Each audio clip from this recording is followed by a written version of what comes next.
Can you hear me? Yes. Yes. Good. Thank you. Thank you to you. Yes. So thank you for this opportunity to talk about food and beverage in the International EPD system today and tomorrow. My name is Gustav Sandin. I'm head of methods and PCRs at EPD International since a few years back. I'm going to talk about what EPDs are today, environmental product declarations. What is EPD International? One of many program operators globally. And then I will also talk about food and beverage in the International EPD system in a little bit more detail. So EPDs, environmental product declarations, they are documents that communicates transparent, objective and comparable information about the life cycle environmental performance of one or several products. This is a globally recognized communication format following an ISO standard, ISO 14025. Sometimes it's called type 3 environmental declarations. And important here is that the declaration is neither a label or a claim. This means that it doesn't say how good a product is. It doesn't say that the product fulfills certain requirements. It's just an objective communication of the environmental information. And in DPD, you never benchmark performance. You don't say this product is better than that product. You just state this is the performance of this product. Importantly, EPDs are voluntary, although in some contexts today, it's starting to be mandatory in some public procurement in certain countries. Very important is that every EPD is based on a life cycle assessment, an LCA. And both the EPD and the underlying LCA are conducted according to product category rules, and I will talk more about that shortly. And important also is that EPD and the underlying LCA are independently verified, and all EPDs are public documents, whereas the underlying LCA may be non-public. An EPD have to be registered in an EPD program, for example, the International EPD System. And EPDs have from the beginning been developed to be mainly about business to business communication, but it's used in more and more contexts and sometimes to business to consumer communication. But in general, EPDs are quite complex. There's a lot of information, so it's most suitable for business to business.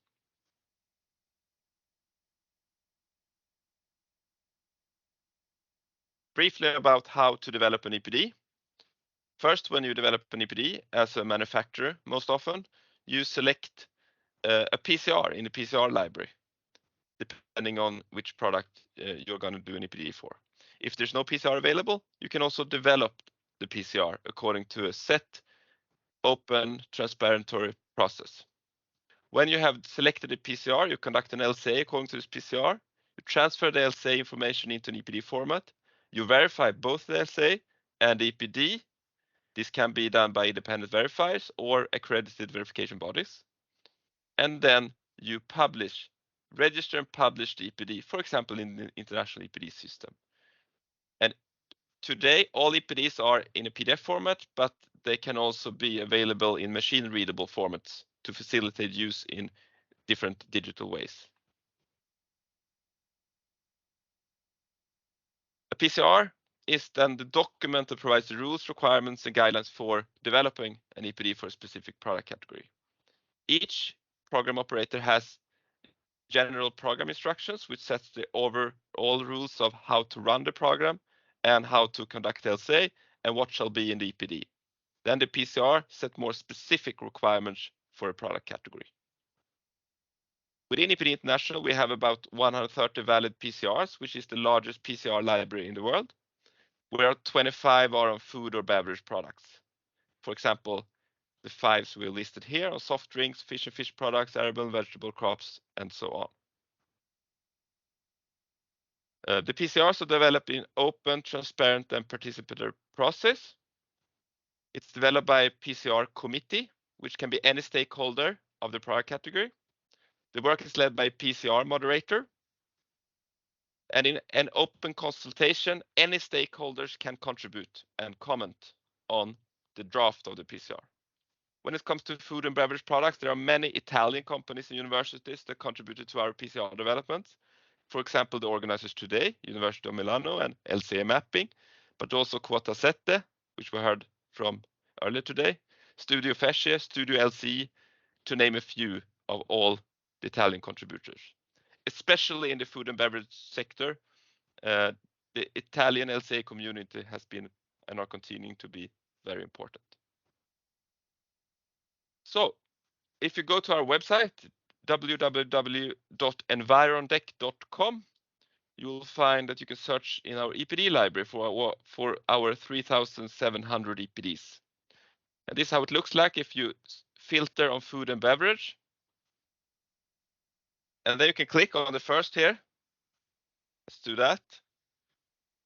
And then we find information about there's an EPD here on pesto as an example.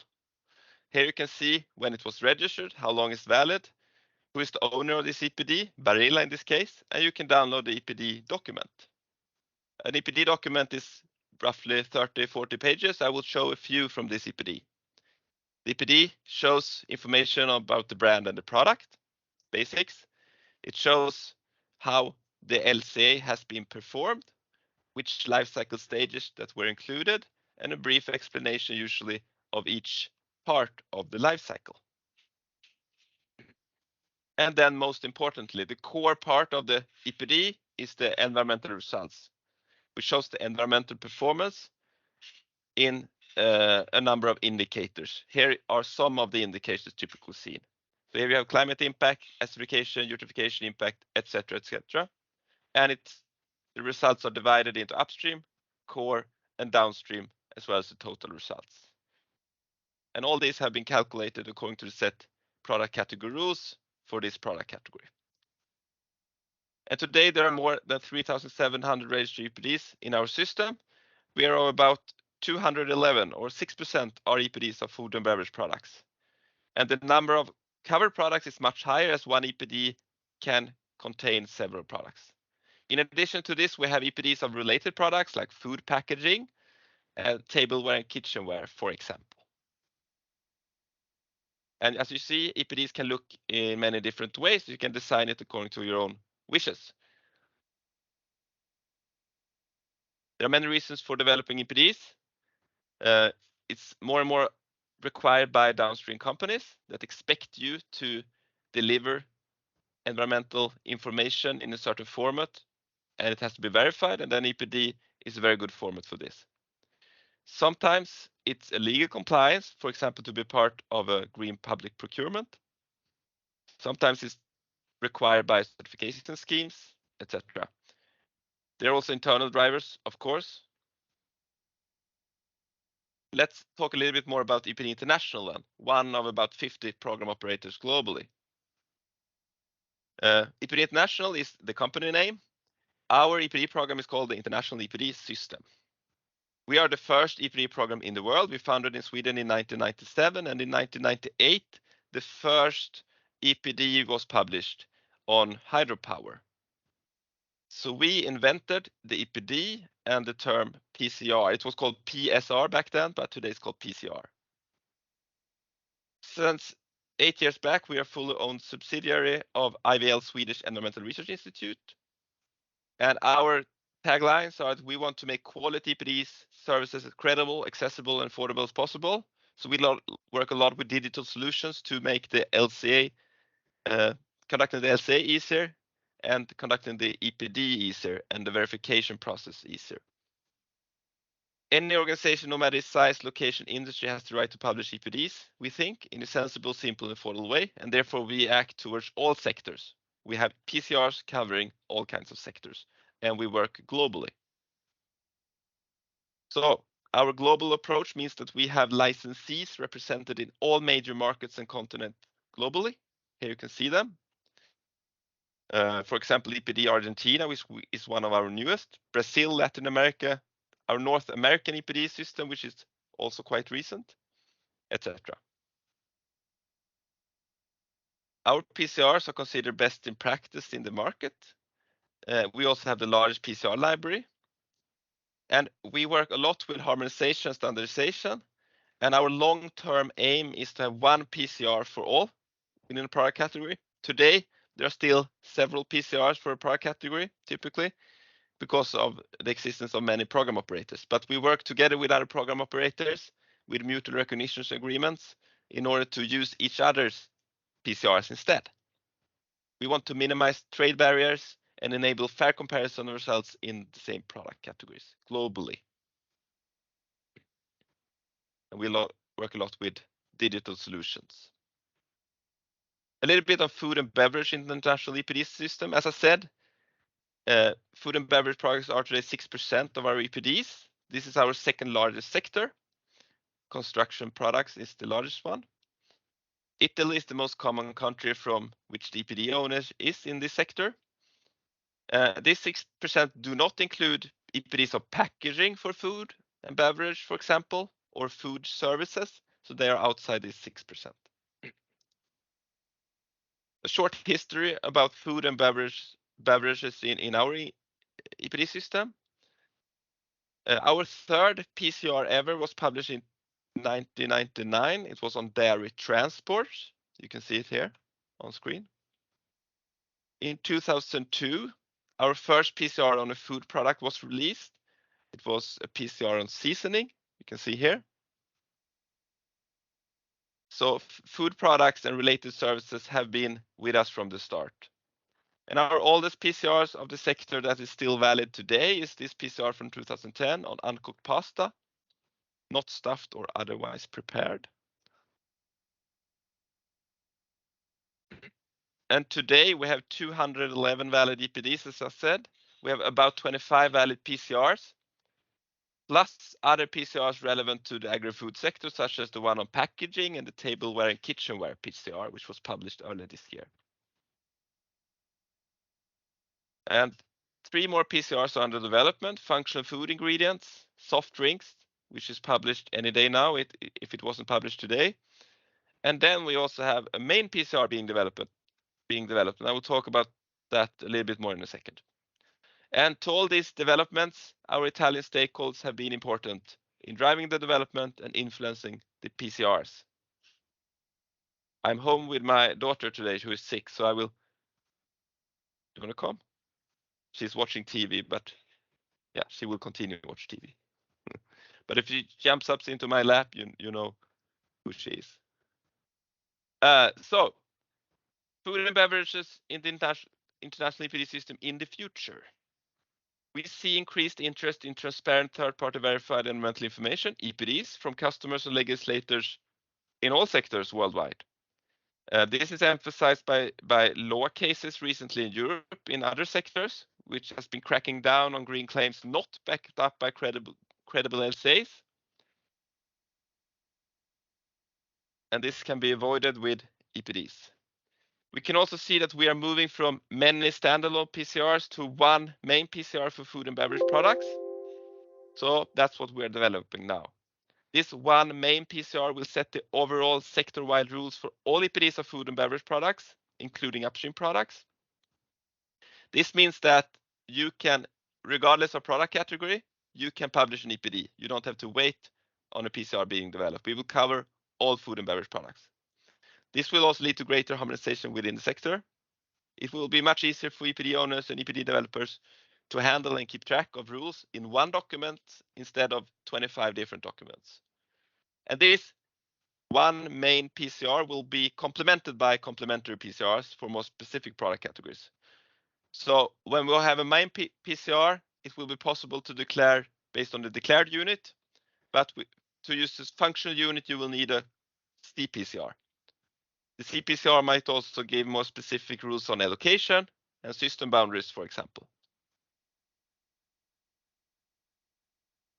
And all existing standalone PCRs are to be transferred into CPCRs when they are updated.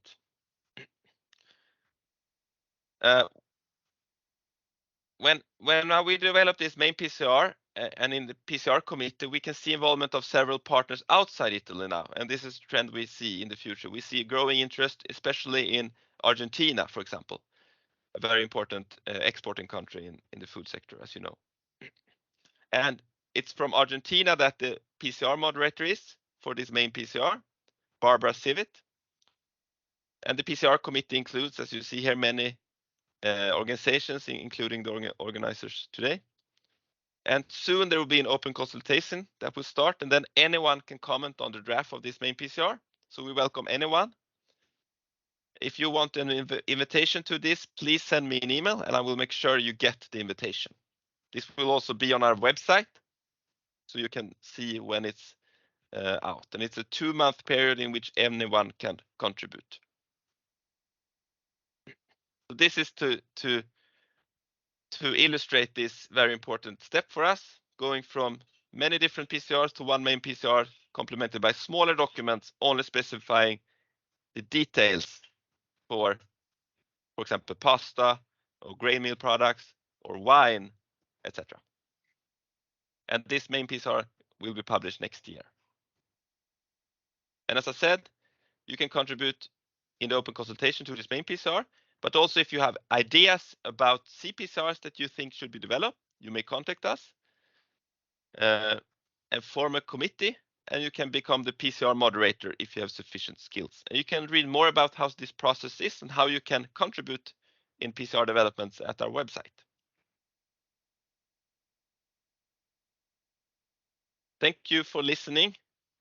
Here you have my email address as well as a link to our website. Thank you.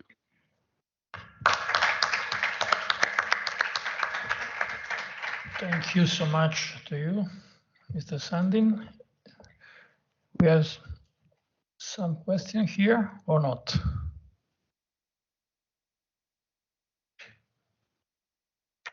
No question from the audience at home? Nor from the chat. No, from. Okay. If we have no question, so we can conclude this part of